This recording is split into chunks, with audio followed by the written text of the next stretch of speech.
پر اللہ والوں کے پاس ٹکتا نہیں، آ جاتا ہے، ٹکتا نہیں۔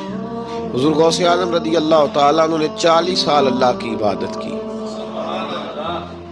40 سال۔ یہاں بھی لوگ بڑے پریشان ہو جاتے ہیں، کیسے جی کیسے کر لی؟ تو میں نے کہا قرآن پڑھو، والذین یبیتون لربہم سجدا وقیاما، وہ راتیں گزار دیتے ہیں اپنے رب کے لیے سجدہ کرتے اور قیام کرتے۔ تو یہ قرآن کی نص نے جب بیان کر دیا، تجھے کیسے شک ہو گیا؟ قرآن کی نص بیان کر رہی ہے کہ اللہ کے کچھ بندے راتیں سجدے اور قیام میں گزار دیتے۔ حضور غوث اعظم نے 40 سال عشاء کے وضو سے فجر کی نماز ادا فرمائی۔ تو ایک دن آسمان پہ نا ایک چھوٹا سا بادل کا ٹکڑا آیا، معاذ اللہ ثم معاذ اللہ۔ وہ کہنے لگا عبد القادر میں تیرا رب ہوں۔ اس کے اندر سے آواز آئی میں تیرا رب ہوں، تو نے بڑی عبادت کر لی، اب تو بے شک پڑھ بے شک نہ پڑھ۔ کئی ملنگوں کو معاف نہیں ہو گئی معاذ اللہ کہ بے شک پڑھ بے شک نہ پڑھ، عام اجازت ہے۔ تو حضور غوث اعظم رضی اللہ تعالیٰ عنہ فرمانے لگے اعوذ باللہ من الشیطان الرجیم۔ جب آپ نے یہ پڑھا تو وہ سامنے آ کے کھڑا ہو گیا، کہنے لگا عبد القادر آپ کو کیسے پتہ چلا کہ میں شیطان ہوں؟ تو آپ فرمانے لگے پاگل ہے، مجھے کیسے پتہ نہ چلتا؟ جس رب نے اپنے پیارے حبیب علیہ السلام کو نماز معاف نہیں کی، اس نے عبد القادر کو کیسے معاف کر دی؟ جب حضور کے لیے یہ حکم نہیں آیا کہ محبوب چاہے پڑھو چاہے نہ پڑھو، وہاں تو حکم آیا کہ محبوب تہجد بھی پڑھو، وَمِنَ اللَّيْلِ فَتَہَجَّدْ بِهِ نَافِلَةً لَكَ، نفع دے گی آپ کو، تہجد بھی پڑھے۔ تو ان کے لیے جب یہ حکم نہیں تو میرے لیے کیسے آ گیا؟ اب شیطان تھا نا، تو اس نے پھر ایک اور چال چلی، یہ باز نہیں آتا، ہم باز آ جاتے ہیں کئی دفعہ، اس کے پیچھے پیچھے چلنے لگ جاتے ہیں، لڑ کے تھک جاتے ہیں، وہ نہیں تھکتا، وہ نئی سے نئی چال، نئی سے نئی چال، اس کا نیا سے نیا روپ، من الجنت والناس، جنوں میں سے بھی اور اس کے نئے سے نئے روپ ہوتے ہیں۔ اس نے ایک نیا روپ دھار لیا، کہنے لگا عبد القادر 300 ولی میں نے اسی طرح گمراہ کیے، آپ چونکہ عالم تھے تو آپ کے علم نے آپ کو بچا لیا۔ تو غوث اعظم فرمانے لگے نئے روپ سے آئے ہو؟ کہنے لگا 300 میں نے گمراہ کیے، یہ تو آپ عالم تھے تو بچ گئے، آپ جانتے تھے تو بچ گئے، میں نے 300 گمراہ کیے۔ تو حضور غوث اعظم فرمانے لگے پھر گمراہ کرنے لگے ہو نیا روپ دھار کے؟ مجھے میرے علم نے نہیں بچایا، مجھے اللہ کے فضل نے بچایا ہے۔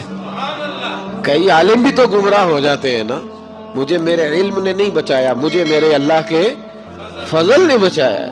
میرے بھائی، میرے عزیز طریقت کے مسافروں، یاد رکھو، سمجھ لو اس بات کو کہ وسوسہ آتا ہے۔ وسوسہ، دو قسم کے مہمان آتے ہیں، دو قسم کے مہمان۔ ایک مہمان وہ آتا ہے جو آتا ہے تو بندہ توجہ نہیں کرتا، وہ خود کہتا ہے اس نے نہیں میری طرف توجہ کی، وہ مہمان چلا جاتا ہے، پتہ نا آپ کو۔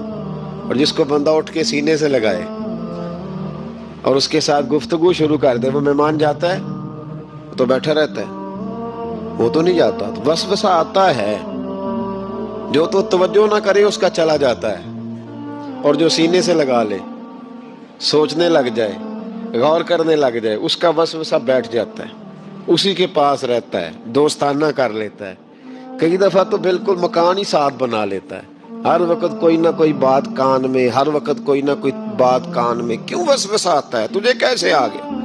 اس کا یقین کامل ہو، اسے وسوسہ کیسے آئے؟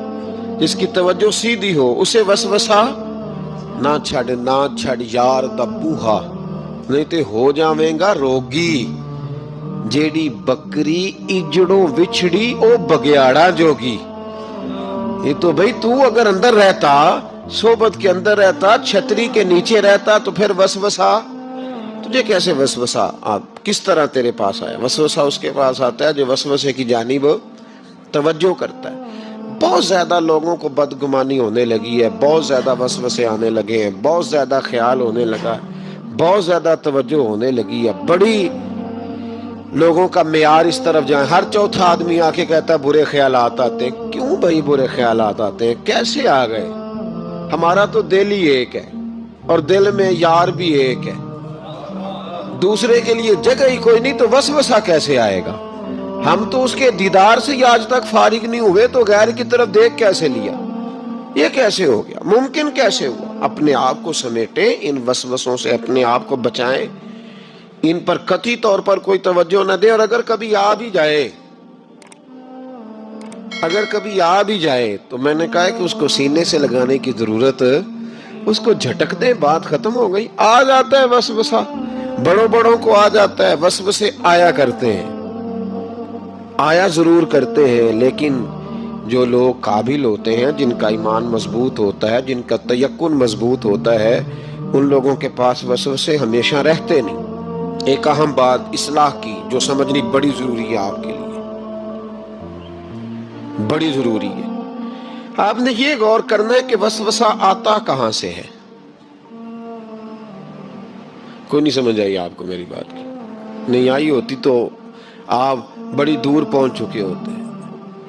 سردی بڑی زیادہ تھی کمرے میں، تو کہیں سے ہوا آ رہی تھی ٹھنڈی، تو اب ٹھنڈ بڑی لگ رہی تھی، تو بندے نے فوراً اٹھ کے بھلا کیا کرنا ہوتا ہے؟ نہیں وہ پتہ نہیں کتوں آ رہی، باری دی تھی ابھی گل ہی ہے نا جی۔ اگر تو کھڑکی سے آ رہی ہے تو کس کو بند کریں گے، اور اگر دروازے سے آ رہی ہے تو جی، اور اگر چھوٹے بچے نے پنکھا چلا دیا تو جی، چل پنکھا رہا ہے، بندہ سارا دن دروازہ بند کرتا رہے؟